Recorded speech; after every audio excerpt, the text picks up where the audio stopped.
Bienvenido a nuestro estudio del libro de Jeremías. El profeta Jeremías predica varios sermones a lo largo de sus años de ministerio, pero su estilo de predicación es realmente único e inusual.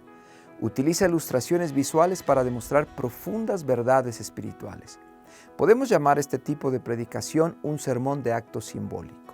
Estos sermones usan símbolos y acciones para comunicar el mensaje de Dios. Jeremías predica de esta manera porque así es como Dios le habla. Dios le muestra a Jeremías visiones que ilustran su mensaje. Aquí hay un ejemplo perfecto de una de esas visiones que nos ayudarán a comprender mejor cómo funciona la comunicación del acto simbólico.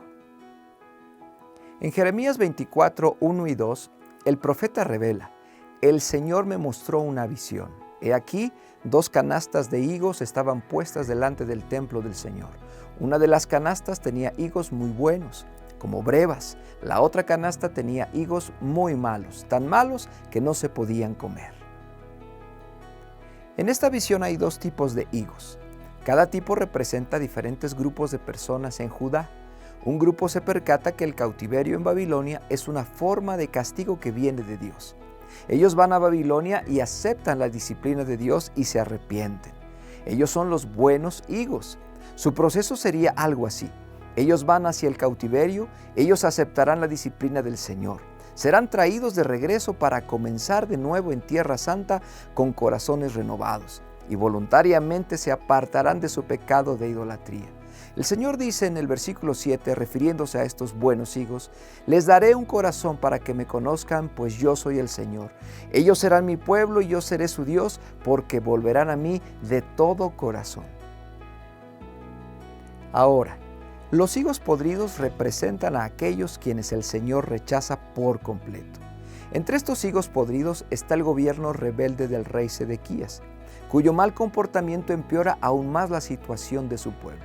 Luego están los que continúan en su rebelión en Judá, así como los que huyen a Egipto para esconderse. Estas personas intentan controlar sus propias vidas en lugar de rendirse al plan de Dios. Jeremías se opone a cualquiera que busque ser dueño de su propio destino. Este tipo de personas presumen diciendo: puedo hacerlo solo. Este tipo de personas creen que el hombre es la respuesta a los problemas del mundo y rechaza por completo la capacidad de Dios para obrar en el mundo. El Señor dice esto acerca de este tipo de personas en los versículos 9 y 10. Y haré que ante todos los reinos de la tierra sean objeto de espanto, de oprobio, de refrán, de burla y de maldición en todos los lugares a donde yo los empuje. Y enviaré sobre ellos la espada, el hambre y la peste, hasta que sean exterminados de sobre el suelo que les di a ellos y a sus padres. Ve aquí qué tan severo es Dios respecto a estos rebeldes. Mientras que su mensaje a los higos buenos, a los hombres fieles de Judá, es de paz y esperanza, su mensaje a estos higos malos es de destrucción total. El corazón de Jeremías está quebrantado por la visión que el Señor le ha mostrado. No importa cuán cruel sea la gente con él, todavía llora por la catástrofe que se avecina, el cautiverio de su pueblo. En el capítulo 8 y 18, Jeremías exclama: el dolor se sobrepone a mí sin remedio, mi corazón está enfermo. Él explica este gran dolor en el 8:21 diciendo: quebrantado estoy por el quebranto de la hija de mi pueblo. Jeremías solo quiere que su pueblo se vuelva a Dios y evite experimentar estas cosas terribles que ve en sus visiones. Ahora, Jeremías sabe que hay una cura para lo que aflige al pueblo de Judá, pero sus corazones rebeldes no escucharán.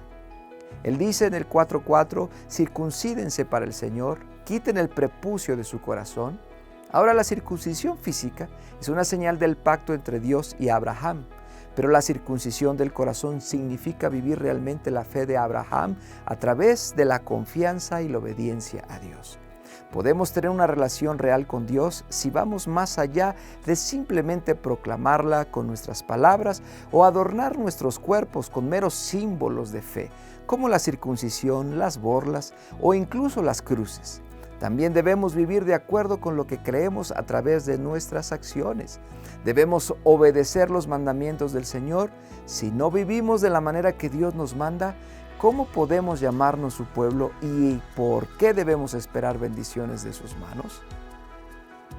Escucha lo que Dios dice acerca de cómo ser su pueblo en Jeremías 7:23. Escuchen mi voz, y yo seré su Dios, y ustedes serán mi pueblo. Anden en todo camino que les he mandado para que les vaya bien. Verás, Jeremías conecta la identidad del pueblo con el comportamiento del pueblo. Si vas a decir que eres una cosa, pero tu vida demuestra que eres otra cosa, entonces, en realidad eres un hipócrita. Tristemente, esto es exactamente lo que sucede en Judá mientras Jeremías profetiza. Quieren llamarse a sí mismos el pueblo de Dios sin actuar como tal. Jeremías nos dice en el versículo 24, aunque no obedecieron. Cuando vivimos como hijos de Dios, esto es evidencia de que somos sus hijos. Siempre debemos obedecer al Señor y su palabra. Habría sido fácil para Jeremías endurecerse contra sus compatriotas rebeldes después de experimentar personalmente varias décadas de abuso a manos de ellos.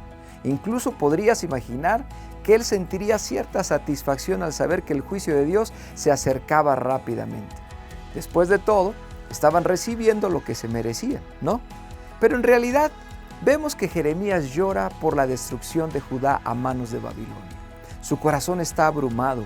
Estas visiones son terribles en sí mismas, pero pronto tendrán que convertirse en realidad. Jeremías tiene el corazón roto y quiere que todo termine. Le pregunta a Dios cuánto tiempo tendrá que soportar estas visiones de destrucción, pero Dios le dice que no terminarán porque el pueblo no se arrepentirá. La triste realidad es que Judá es más que merecedor de lo que el Señor está trayendo sobre ellos. Dios nos da esta descripción verdaderamente terrible de ellos en Jeremías 6:13 al 15. Pues desde el menor hasta el mayor de ellos, cada uno persigue las ganancias deshonestas, desde el profeta hasta el sacerdote. Todos obran con engaño y curan con superficialidad el quebranto de mi pueblo, diciendo: paz, paz, pero no hay paz. ¿Acaso se han avergonzado de haber hecho abominación? Ciertamente no se han avergonzado, ni han sabido humillarse, por tanto, caerán entre los que caigan, en el tiempo en que yo los castigue, tropezarán, ha dicho el Señor. Pero tan malo como esto suena, y tan enojado está Dios con estas personas rebeldes, todo este castigo es realmente para su bien. Dios todavía ama a estas personas, incluso cuando son malvadas y rebeldes. Este castigo no es la ira de Dios contra el pecado, como si quisiera lastimarlos por hacer las cosas mal. Esta es la disciplina de un padre que desea ver a sus hijos alejarse de sus acciones insensatas. El arrepentimiento es la meta. Dios sabe que si deja a estas personas hacer lo que les plazca, su destino será mucho peor que el sufrimiento temporal que trae este castigo. Ahora, mientras Jeremías entiende que Dios es un buen padre y que Él desea cosas buenas para sus hijos, el estrés de escuchar todo esto es abrumador. De hecho, él se queja mucho. Pero ¿quién realmente puede culparlo por todos sus quejidos? En Jeremías 12:5 vemos que el Señor responde a sus agravios con las duras realidades de su llamado, diciendo: si corriste con los de a pie y te cansaron, ¿cómo competirás con los caballos?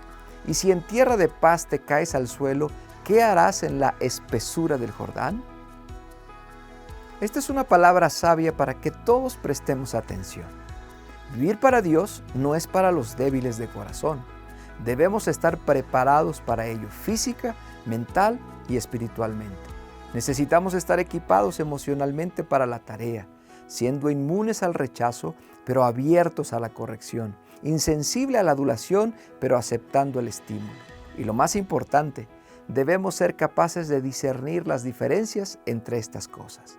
Considera esto: cuando enviamos personas como misioneros a lugares difíciles, debemos asegurarnos de que hayan sido probados antes de que vayan a asumir esas misiones.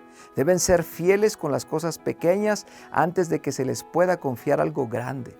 Dios exige mucho de quienes le sirven, pero Él proporciona todo lo necesario para la tarea si confiamos en Él. Estudiamos su palabra de todo corazón y sintonizamos nuestro corazón con la inspiración de su Espíritu Santo. Ahora, cuando la maldad del pueblo llega al punto en que el cautiverio es la única solución, Jeremías se presenta ante el pueblo con un mensaje implacable del Señor. En Jeremías 15:1 dice: entonces el Señor me dijo, aunque Moisés y Samuel se pusieran delante de mí, mi alma no estaría con este pueblo. Échalos de mi presencia y que se vayan. Recuerda, en Éxodo, cuando los israelitas se quejan y se rebelan, Dios le dice a Moisés que Él destruirá la nación y comenzará de nuevo desde el principio. Cuando Moisés le ruega a Dios que los perdone, Dios cede a esta petición y los deja vivir. Pero aquí en Jeremías 15, Dios dice que ni siquiera Moisés pudo detener el castigo que venía sobre los compatriotas de Jeremías. Dios continúa en el versículo 2 diciéndole a Jeremías: y si te preguntan, ¿a dónde iremos? Les responderás que así ha dicho el Señor: los que a muerte, los que a espada, los que a hambre, y los que a cautividad, a cautividad. Esta es la forma en que Dios dice: ya me he decidido y ahora no hay nada que nadie pueda hacer al respecto. El papel de Jeremías ahora es preparar al pueblo para la realidad de lo que se avecina. Por supuesto, debemos recordar que este exilio es una disciplina destinada a purgar sus corazones de sus formas de idolatría. Considera estos ejemplos en Jeremías 31. El Señor dice: el que dispersó a Israel lo reunirá y lo guardará, como el pastor guarda su rebaño. Pondré mi ley en su interior y la escribiré en su corazón. Yo seré su Dios y ellos serán mi pueblo. Los guiaré y los conduciré junto a los arroyos de aguas, por un camino parejo en el cual no tropezarán, porque yo soy un padre para Israel. Porque yo perdonaré su iniquidad y no me acordaré más de su pecado.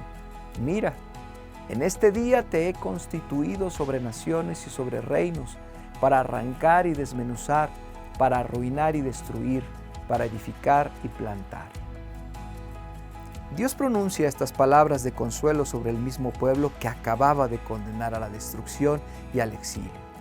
Y todas las profecías de Jeremías se cumplen. Jeremías predice el desastre y el desastre viene. Predica el regreso de su cautiverio y regresan 70 años después. El mismo Daniel cita la profecía de Jeremías sobre el regreso del cautiverio. De hecho, Jeremías inspira la famosa profecía de las 70 semanas de Daniel, que predice la restauración de todas las cosas y la venida del Mesías.